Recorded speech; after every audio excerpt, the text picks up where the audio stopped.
ઝાલોદ પ્રાંત અધિકારી ચૂંટણી અધિક્ષક દ્વારા નગરપાલિકા ચૂંટણી અંતર્ગત બૂથનું નિરીક્ષણ કર્યું હતું. ચૂંટણી અધિક્ષક A.K. ભાટિયા દ્વારા મોટા પ્રમાણમાં લોકહિતમાં મતદાન કરવા અપીલ કરાઈ હતી.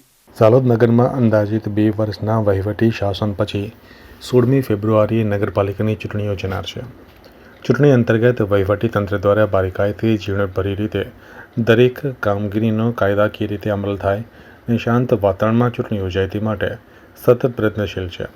ઝાલોદ તાલુકાના કલેક્ટર ચૂંટણી અધિકારી અજય ભાટિયા, નાયબ ચૂંટણી અધિકારી શૈલેન્દ્ર પરમાર, ડીવાયએસપી પટેલ, પીઆઈ રાઠવા દ્વારા મતદાન સંદર્ભે બૂથ મથકોની મુલાકાત લેવામાં આવી હતી તેમજ મુક્ત ન્યાયિક રીતે મતદાન થાય તે માટે પૂરતી તકેદારી રાખવા માટેના સૂચન આપ્યા હતા.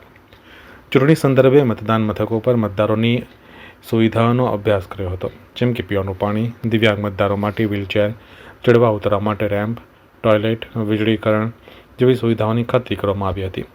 તેમજ 16 ફેબ્રુઆરી યોજાનાર ચૂંટણી ન્યાયિક રીતે શાંત માહોલમાં યોજાય તે માટે સમીક્ષા કરવામાં આવી હતી. તેમજ ઝાલોદ નગરપાલિકા વિસ્તારમાં આશરે 25,000 ઉપરાંત જે મતદારો વિવિધ વોર્ડ માટે મતદાન કરવા જાય ત્યાં નિર્ભય રીતે મતદાન કરી લોકશાહીના આ ઉત્સવના ભાગીદાર બને તેવી અપીલ કરી હતી. અંદાજિત નગરની 14 જેટલી બિલ્ડિંગમાં 32 જેટલા બૂથ મતદારો માટે ઊભા કરવામાં આવ્યા છે.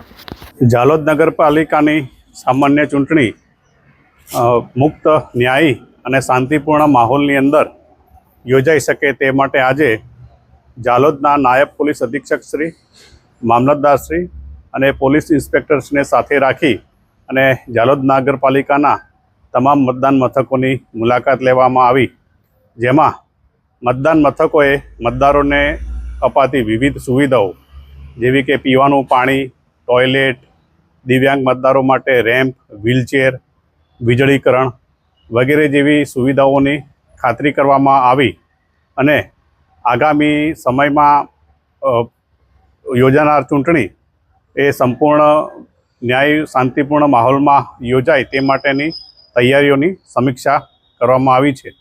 ઝાલોદ નગરપાલિકાના તમામ મતદારોને હું ભયમુક્ત બની અને અચૂક મતદાન કરવા માટેની અપીલ કરું છું.